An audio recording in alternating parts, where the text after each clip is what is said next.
किन देशों की मुद्राएं प्राय हार्ड करेंसी कहलाती है? देखिएगा, हार्ड करेंसी वो करेंसी होती है जो आसानी से कन्वर्टेबल हो जाए, और वह करेंसी होती है विकसित देशों की, जैसे कि डॉलर। डॉलर को आप विश्व में कहीं भी परिवर्तित कर सकते हैं, चेंज कर सकते हैं अपनी देश की मुद्रा से, इसलिए इसको हार्ड करेंसी कहा जाता है। क्वेश्चन नंबर 102, ऐसी विदेशी मुद्रा जिसमें सिर्फ पलायन कर जाने की प्रवृत्ति होती है, तो ऐसी मुद्रा को सुलभ मुद्रा नहीं, स्वर्ण मुद्रा नहीं, इसे कहा जाता है गर्म मुद्रा, या फिर आप कह सकते हैं हार्ड करेंसी, जिसका मैंने अभी पिछला प्रश्न कराया है। क्वेश्चन नंबर 103, निम्नलिखित में से कौन सी मुद्रा का कार्य नहीं है? देखो, मुद्रा के जो कार्य हैं, आप मुद्रा का मापन कर सकते हैं, मुद्रा का संचय मतलब उसको स्टोर कर सकते हैं, इकट्ठा कर सकते हैं, मुद्रा का हस्तांतरण मतलब एक जगह से दूसरे स्थान पर भेज सकते हैं। अब इसने कहा कि मुद्रा का स्थिरीकरण, तो ये क्या हो जाएगा? गलत, मतलब रुक नहीं सकती वो ऊपर नीचे होती ही रहती है। क्वेश्चन नंबर 104, सरकार द्वारा पुरानी मुद्रा को समाप्त कर नई मुद्रा चलाना कहलाता है, तो इसके बारे में सभी पता होगा। विमुद्रीकरण मतलब पुराने नोट बंद करके नई मुद्रा चला देना, ब्लैक मनी को खत्म करने के लिए। बताइएगा कमेंट बॉक्स में कि अब तक भारत में कितनी बार आपकी विमुद्रीकरण किया गया है। क्वेश्चन नंबर 105, बाजार के नियम के प्रस्तुतकर्ता कौन थे? तो बाजार के नियम के जो प्रस्तुतकर्ता थे वे थे JB सेठ। क्वेश्चन नंबर 106, लगातार बढ़ती कीमतों की प्रक्रिया होती है, जब कीमतें बढ़ने लगें लगातार तो उसे कहा जाता है आपका अ, मुद्रास्फीति। जब वस्तु की कीमत तो बढ़ने लगे और जो रुपए की जो वैल्यू है वो क्या होने लगे? गिरने लगे, तो उसको कहा जाता है मुद्रास्फीति। क्वेश्चन नंबर 107, मुद्रास्फीति के कारण सबसे अधिक हानि होती है, तो मुद्रास्फीति के कारण सबसे अधिक हानि होती है लेनदार। क्वेश्चन नंबर 108, मुद्रास्फीति से लाभान्वित होते हैं, तो याद रखिएगा मुद्रास्फीति से जो लाभान्वित होंगे वह होगा ऋणी, मतलब जिसने लोन लिया है उसको सबसे अधिक फायदा होता है मुद्रास्फीति में, देने वाले को नहीं, जो लोन ले रहा है उसको। क्वेश्चन नंबर 109, निम्नलिखित में से कौन सी मुद्रास्फीति के नियंत्रण की विधि नहीं है? तो देखो, मुद्रास्फीति को नियंत्रित करने के लिए मौद्रिक नीति लाई जाती है, इसके अंतर्गत मुद्रा की पूर्ति पर नियंत्रण ये है। वस्तु की राशनिंग, हाँ ये भी इसका तरीका हो जाएगा, जो महंगी वस्तुएं हैं उसको आप कम दामों पर बांटें, जैसे राशन की दुकान। मांग पर नियंत्रण, मांग पर नियंत्रण होगा तो कीमतें अपने आप गिरेंगी, ये भी होगा। ब्याज दरों की कमी, यह नहीं होगा, ब्याज दर की अगर आपने कमी कर दी तो लोग जो लोन लेने वाले हैं वो अधिक होंगे और मार्केट में अधिक पैसा आ जाएगा, तो आंसर है D. Question number 110, gilt edge बाजार किसे कहा जाता है? देखिएगा, या तो ये कहे गिल्ट एज बाजार, या फिर गिल्ट एज बाजार किसे कहा जाता है? तो गिल्ट एज बाजार का मतलब है यहाँ पर सरकारी प्रतिभूतियाँ जो हैं उनकी खरीद बिक्री को गिल्ट एज बाजार के नाम से जाना जाता है। क्वेश्चन नंबर 111, भारत में किसे बैंकों का बैंक कहा जाता है? तो भारत में बैंकों का बैंक एक ही है, आपका RBI, reserve bank of India. बताइएगा पहला क्वेश्चन इसके लिए कि भाई RBI की जो स्थापना है वो कब हुई थी, और इसी का दूसरा क्वेश्चन, आरबीआई का आपका राष्ट्रीयकरण कब कर दिया गया था? दोनों प्रश्नों के आंसर देने हैं। क्वेश्चन नंबर 112, भारत में करेंसी नोट जारी करता है, तो भारत में जो करेंसी नोट है उसे जारी करने का अधिकार है RBI के पास। और जैसे 5 रुपये से अधिक के जितने भी नोट हैं उन सबको जारी करने का अधिकार होता है आपका RBI के पास, और 5 रुपये से कम के जो नोट है, 1 रुपये का नोट, 2 रुपये का नोट, इनको जारी करने का अधिकार होता है वित्त मंत्रालय का। क्वेश्चन नंबर 113, निम्नलिखित में से किस बैंक में कोई व्यक्ति अपना खाता नहीं खोल सकता? तो यहाँ पर जो व्यक्ति के लिए नहीं बना हुआ है तो वह है आपका बैंकों का बैंक, जिसे कहा जाता है भारतीय रिजर्व बैंक। ये व्यक्ति के लिए नहीं है, ये सरकार को रेगुलेट करता है, सरकार अपने द्वारा मुद्रास्फीति को। क्वेश्चन नंबर 114, भारतीय रिजर्व बैंक का लेखा वर्ष है, तो भारतीय रिजर्व बैंक का जो लेखा वर्ष होगा वह होगा आपका जुलाई से जून, याद रखिएगा जुलाई से जून भारतीय रिजर्व बैंक का लेखा वर्ष होता है। Question number 115, bank not press कहाँ पर स्थित है? तो यह नासिक में भी है, मुंबई में भी है और देवास में। तो यहाँ पर जो आंसर होगा सूटेबल, इसने कहा है बैंक नॉट प्रेस कहाँ पर स्थित है। तो एक मिनट देखते हैं इसमें ऑप्शन के अकॉर्डिंग। हाँ, इसमें जो सही आंसर है वह होगा आपका देवास। क्वेश्चन नंबर 116, भारतीय औद्योगिक पुनः निर्माण बैंक की स्थापना कब की गई थी? तो इसकी स्थापना मिलेगी आपको 1985 में।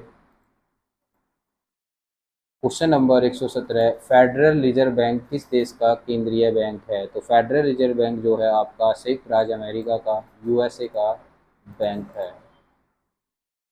क्वेश्चन नंबर 118, भारतीय यूनिट टेस्ट की स्थापना, ये टेस्ट नहीं है, यूटीआई की स्थापना है, भारतीय यूनिट ट्रस्ट की स्थापना 1964 में की गई थी। क्वेश्चन नंबर 119, भारत का सबसे बड़ा म्यूचुअल फंड कौन सा है? तो भारत का सबसे बड़ा म्यूचुअल फंड होगा आपका यूटीआई। क्वेश्चन नंबर 120, जिसमें ये कह रहा है कि भारत में स्टॉक एक्सचेंज का नियमन करने वाली बॉडी, तो यहाँ पर नियमन करने वाली जो बॉडी है आपका एक ही होगी, वह है SEBI, security exchange board of India, भारतीय प्रतिभूति एवं विनिमय अधिनियम बोर्ड। और आपको बताना है सेबी की स्थापना कब की गई थी। Question number 121, Bombay stock exchange की स्थापना कब हुई? तो बॉम्बे स्टॉक एक्सचेंज की स्थापना होती है 1885 में, और ये एशिया का सबसे पुराना स्टॉक एक्सचेंज है और भारत का भी सबसे पुराना स्टॉक एक्सचेंज है। आपको बताना है बीएसई का जो हेडक्वार्टर है वो कहाँ पर है। क्वेश्चन नंबर 122, भारतीय स्टॉक एक्सचेंज की स्थापना की स्तुति में किस समिति के द्वारा की गई थी?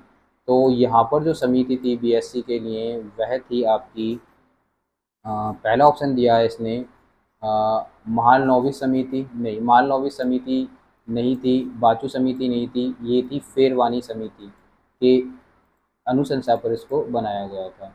क्वेश्चन नंबर 123, निफ्टी निम्नलिखित में से किस शेयर बाजार का मूल्य सूचकांक है? जो निफ्टी जो है वह है आपका एनएसई का, नेस इसे फुल फॉर्म क्या होगी, नेशनल स्टॉक एक्सचेंज। बताइएगा स्थापना कब हुई है एनएसई। क्वेश्चन नंबर 124, चमकता हुआ सितारा किस बैंक को कहा जाता है? तो चमकता हुआ सितारा किस बैंक का प्रतीक है? किस बैंक का प्रतीक है? तो यह है आपका बैंक ऑफ इंडिया का। क्वेश्चन नंबर 125, भारतीय जीवन बीमा निगम की स्थापना कब हुई? तो भारतीय जीवन बीमा निगम की स्थापना होती है 1956 में।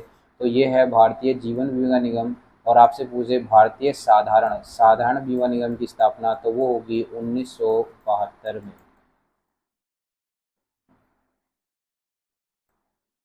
क्वेश्चन नंबर 126, दलाल स्ट्रीट कहाँ पर स्थित है? तो यह स्थित है आपका मुंबई में। Question number question number 127, Bharat में कागजी नोट मुद्रा जारी करने का अधिकार पूर्णतः किसके पास है? तो ये रिजर्व बैंक के पास है, आरबीआई के पास। क्वेश्चन नंबर 128, सरकार अर्थोपाय ऋण लेती है, तो अर्थोपाय ऋण जो लेगी वो आरबीआई से ही लेगी। क्वेश्चन नंबर 129, निम्नलिखित भारतीय बैंकों में से कौन सा एक राष्ट्रीयकृत बैंक नहीं है? तो यहाँ अगर हम ऑप्शन देखें, इसने कहा राष्ट्रीयकृत बैंक नहीं है। तो यहाँ पर जो राष्ट्रीयकृत बैंक है वह देना बैंक है, कॉरपोरेशन बैंक भी है, विजय बैंक। फेडरल बैंक जो है आपका राष्ट्रीयकृत बैंक नहीं होगा। क्वेश्चन नंबर 130, निम्नलिखित में से किसको वास्तविक मजदूरी का प्रमुख निर्धारित माना जाता है? तो यह माना जाता है आपका मुद्रा की क्रय शक्ति को वास्तविक निर्धारक माना जाता है। क्वेश्चन नंबर 131, नई मुद्रा यूरो किस वर्ष से प्रारंभ हुई थी? तो नई मुद्रा यूरो जो प्रारंभ हुई थी वह हुई थी 1999 से। क्वेश्चन नंबर 132, प्रथम क्षेत्रीय ग्रामीण बैंक की स्थापना, तो ग्रामीण बैंक आरआरबी की स्थापना होती है 1975 में। क्वेश्चन नंबर 133, किस वर्ष नाबार्ड की स्थापना? तो नाबार्ड की स्थापना होती है 1982 में। क्वेश्चन नंबर आपका है अगला 134, किसी अर्थव्यवस्था में मुद्रा के मूल्य और कीमत स्तर के बीच के संबंध को कहा जाता है? तो यह कहा जाता है प्रतिलोम। क्वेश्चन नंबर 135, जो वस्तुएं दुर्लभ हों उनकी आपूर्ति सीमित हो उन्हें क्या कहा जाता है?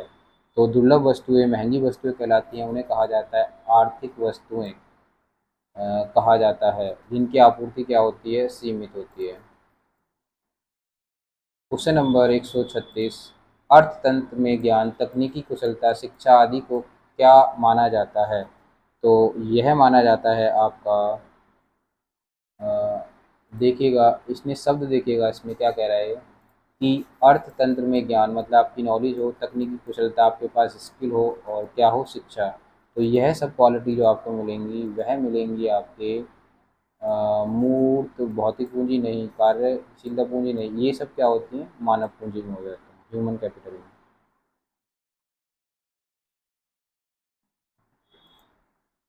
क्वेश्चन नंबर 137, किसी उद्यमी का सबसे महत्वपूर्ण काम होता है? तो उद्यमी का सबसे महत्वपूर्ण काम होता है आपका जोखिम को उठाना, रिस्क को उठाना। क्वेश्चन नंबर 138, निम्नलिखित में से उत्पादन का सर्वाधिक गतिशील कारक है? तो उत्पादन का सबसे अधिक गतिशील कारक जो होगा वह होगा पूंजी। क्वेश्चन नंबर 139, निम्नलिखित में से किसकी दृष्टि से भारतीय अर्थव्यवस्था में कुटीर तथा लघु उद्योगों की आवश्यकता है? तो यहाँ पर आवश्यकता है रोजगार सृजन के लिए। क्वेश्चन नंबर 140, औद्योगिक एवं वित्तीय विनिमय बोर्ड की स्थापना कब हुई थी? तो यह स्थापना होती है आपकी 1992 में, 1992 में।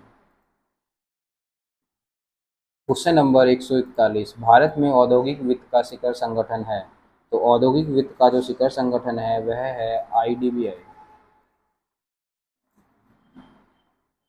क्वेश्चन नंबर 142, निम्नलिखित में से कौन सी संस्था उद्योगों को दीर्घकालीन वित्त उपलब्ध कराती है? तो यह उपलब्ध कराती है आपका ऑप्शन देखें तो देखिए एल आई सी जी, जी आई सी, हाँ जी, यूटीआई, हाँ, तो यह सभी उपलब्ध कराती है।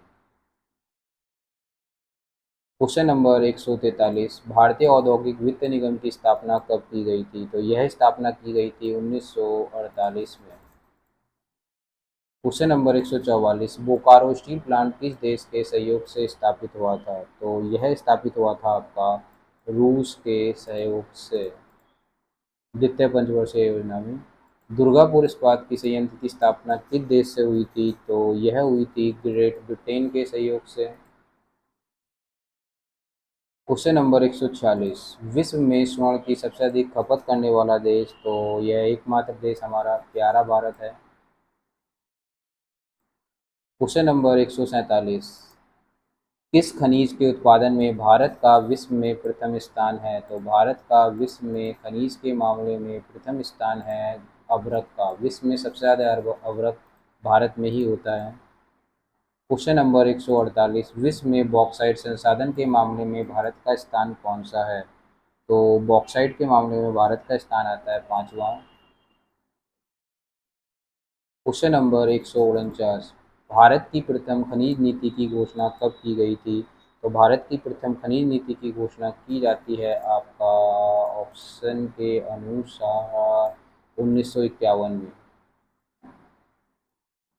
क्वेश्चन नंबर 150, भारत किस देश को लौह अयस्क का सर्वाधिक निर्यात करता है? तो लोहे जो सबसे ज़्यादा देता है भारत, वह देता है आपका जापान को।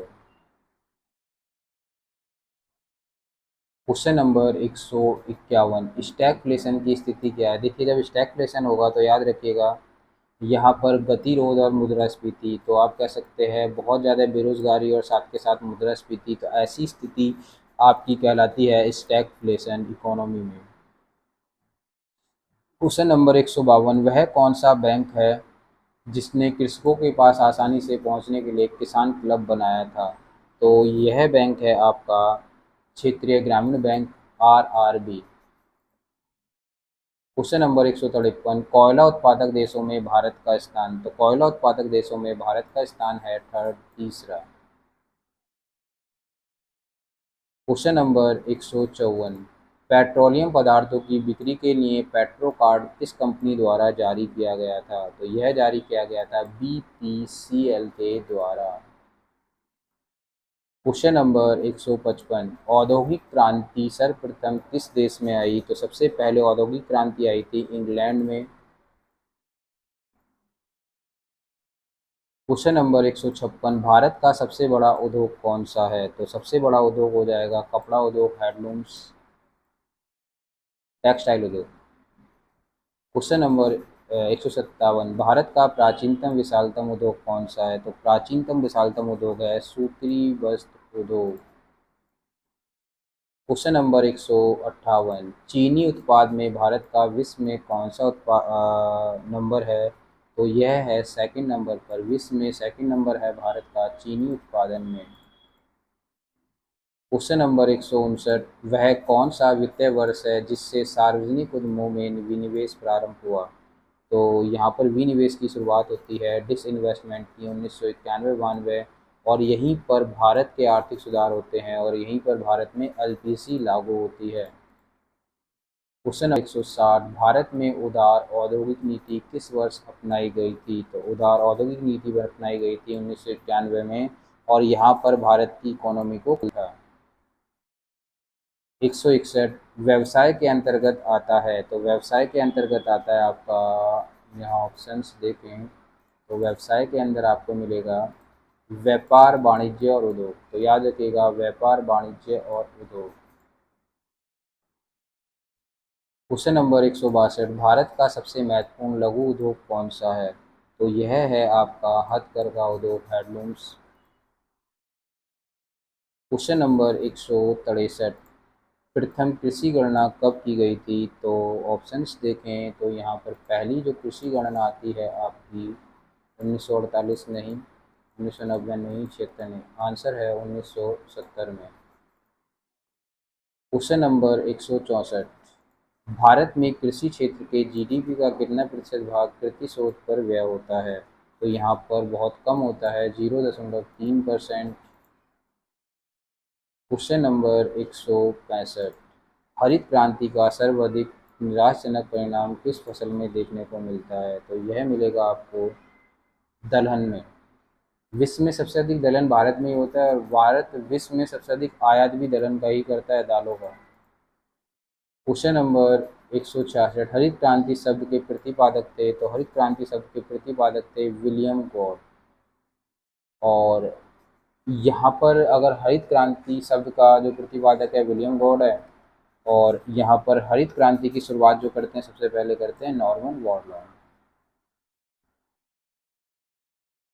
क्वेश्चन नंबर 167, ऑपरेशन फ्लड कार्यक्रम कब प्रारंभ हुआ? तो ऑपरेशन फ्लड कार्यक्रम प्रारंभ होता है 1970 में। क्वेश्चन नंबर 168, नीली क्रांति का संबंध निम्नलिखित में से किससे है? तो नीली क्रांति का संबंध है मछली पालन से।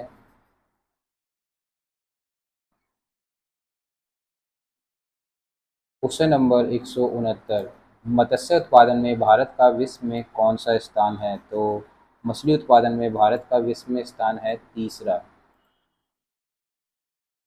क्वेश्चन नंबर 170, विश्व में कॉफ़ी उत्पादन में भारत का स्थान? तो विश्व में कॉफ़ी उत्पादन में भारत का स्थान, वैसे विश्व में सबसे अधिक कॉफ़ी होती है आपकी ब्राज़ील में, लेकिन भारत का स्थान जो है वो छठे नंबर पर है। क्वेश्चन नंबर 171, चावल निर्यात के मामले में भारत का विश्व में कौन सा स्थान है? तो चावल निर्यात के मामले में भारत का स्थान है दूसरा। क्वेश्चन नंबर 172, विश्व में तंबाकू उत्पादन में भारत का स्थान है? तो विश्व में तंबाकू उत्पादन में भारत का स्थान, अगर विश्व में पहला स्थान देखें तो यह तो वही चीन है, और वैसे जो है भारत का स्थान तीसरा है। क्वेश्चन नंबर 173, कौन सा देश विश्व में गेहूं का सर्वाधिक उत्पादन करता है? तो यहाँ सबसे अधिक उत्पादन करता है चीन, और उसके बाद हमारा भारत। क्वेश्चन नंबर 174, तो भारत ने किसके उत्पादन में आत्मनिर्भरता प्राप्त की थी? तो यहाँ पर जो आत्मनिर्भरता प्राप्त की थी खाद्यान्न में, जब प्रथम हरित क्रांति होती है उसके उपरांत।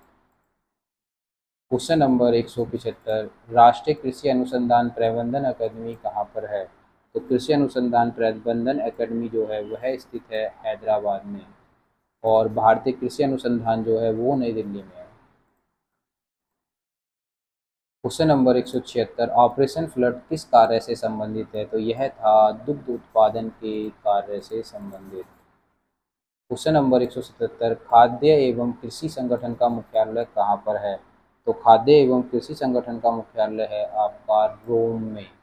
बहुत ज़्यादा बार पूछा गया क्वेश्चन है। क्वेश्चन नंबर 178, राष्ट्रीय कृषि विपणन संस्थान स्थित है? तो राष्ट्रीय कृषि विपणन संस्थान स्थित है आपका जयपुर में। क्वेश्चन नंबर 179, किसान क्रेडिट कार्ड योजना किस वर्ष प्रारंभ की गई थी? तो यहाँ पर किसान क्रेडिट कार्ड योजना शुरू की जाती है आपकी 1998 में, और जिसकी वैलिडिटी होती है 3 वर्ष।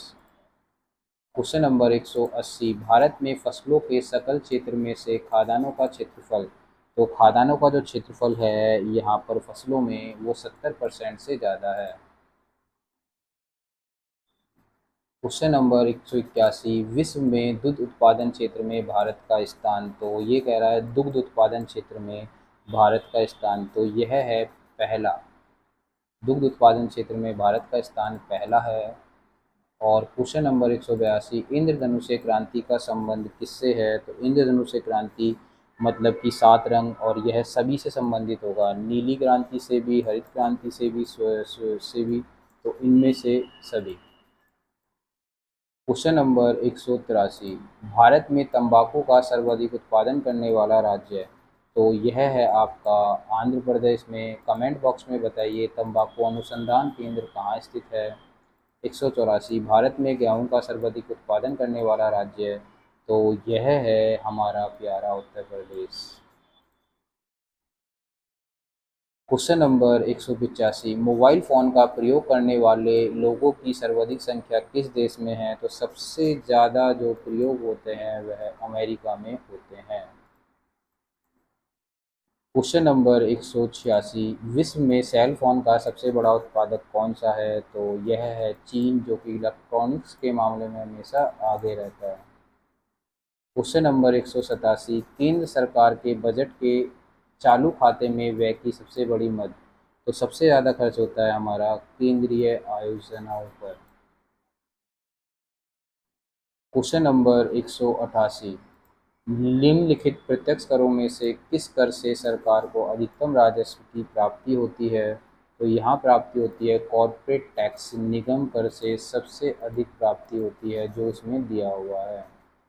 भारत सरकार के बजट के कुल घाटे में किस घाटे का सबसे अधिक योगदान है? तो कुल घाटे में योगदान है राजकोषीय घाटे का। क्वेश्चन नंबर 190, भारत सरकार के बजट के आंकड़ों में कुल व्यय और कुल प्राप्तियों के बीच अंतर। तो कुल व्यय और कुल प्राप्तियों के बीच अंतर जो होगा, अगर व्यय ज़्यादा है तो ये कहलाया जाएगा आपका बजटीय घाटा। क्वेश्चन नंबर 191, निम्नलिखित में से कौन सा एक साधन केंद्र सरकार के राजस्व का स्रोत है? तो यह है कृषि आयकर। मतलब स्रोत नहीं है, इसने कहा स्रोत नहीं है। तो उत्पादन शुल्क भी है, आयकर भी है, कॉर्पोरेट भी है, लेकिन कृषि पर कोई टैक्स नहीं लगाया जाता है। क्वेश्चन नंबर 192, गैर योजना खर्च का सबसे महत्वपूर्ण मद कौन सा है? तो यह होगा आपका ब्याज भुगतान। क्वेश्चन नंबर 193, संपदा कर भारत में पहली बार किस वर्ष लागू किया गया? तो एस्टेट ड्यूटी जो हुआ था वो सबसे पहले 1957 में भारत में लागू किया गया था। क्वेश्चन नंबर 194, संशोधन मूल्य वर्धित कर का संबंध है। तो यह है उत्पादन शुल्क से, प्रोडक्शन से, वैट की बात कर रहा है फिलहाल वो। 195, भारत में गरीबी हटाओ का नारा किस पंचवर्षीय योजना में दिया गया था? तो यह दिया गया था 5वीं पंचवर्षीय योजना में इंदिरा गांधी के द्वारा, जिन्होंने गरीबों को मतलब गरीबी को हटा दिया था। 196, राष्ट्रीय विकास परिषद का पदेन सचिव तो होता है, यह योजना आयोग का जो सचिव है वही आपका एनडीसी मतलब राष्ट्रीय विकास परिषद का सचिव होता है, और जो राष्ट्रीय विकास परिषद का सचिव है वही योजना आयोग का सचिव होता है।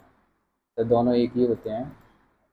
क्वेश्चन नंबर 197, प्रथम वित्त आयोग के अध्यक्ष, तो प्रथम वित्त आयोग के अध्यक्ष थे आपके केसी न्योगी। कमेंट बॉक्स में बताइए वर्तमान वित्त आयोग के अध्यक्ष कौन है। क्वेश्चन नंबर 198, भारत में वित्त आयोग के गठन का प्रावधान संविधान के किस अनुच्छेद में है। तो यह है आपका अनुच्छेद 280 में। क्वेश्चन नंबर 199, मौलिक अधिकारों को लागू करने के लिए रिट जारी की जाती है। तो मौलिक अधिकारों को लागू करने के लिए रिट जारी की जाती है उच्चतम न्यायालय में, सुप्रीम कोर्ट में जारी की जाती है। क्वेश्चन नंबर 200, भारत में योजना आयोग का गठन किस वर्ष किया गया था। तो यहाँ पर योजना आयोग का गठन किया गया था भारत में 1950 में।